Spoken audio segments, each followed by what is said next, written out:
আরে মা, এই দেখো আমার বন্ধুর বাড়ি। আরে বেটা, এটাই কি তোর বন্ধুর বাড়ি? হ্যাঁ মা।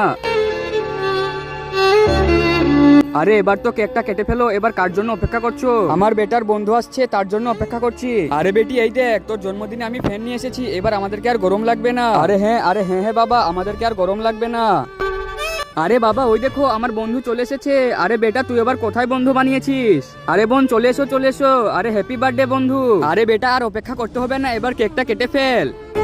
আরে বেটা, এই কেকটা তুই খাবি? এই কেকটা তো একদমই ভালো না। আরে মা, আমার বন্ধুর কাছে যে কেকটা আছে সেইটাই খাবে না। আরে ভাই, তোমাদেরকে তো এই কথাটা আগে ভাবা উচিত। ফ্যান আনার জন্য পয়সা আছে কিন্তু কেক আনার জন্য নেই। আরে বোন, আমি যদি কেক নিয়ে আসতাম তাহলে আর ফ্যানটা আসতো না। আর আমার বেটি তো এখন এক্সাম চলছে, সেই জন্য আমি ফ্যানটা নিয়ে এসেছি। ফ্যানটা না নিয়ে এলে গরমে পড়তে পারবে না। তাহলে তোমরাই বার্থডেটা পালন করতে আমাদেরকে কেন ডাকলে? আরে বেটা, বাড়ি চল। আরে মা, আমি তো যাবো না। আরে বেটা, আমি বাড়ি চলে গেলাম।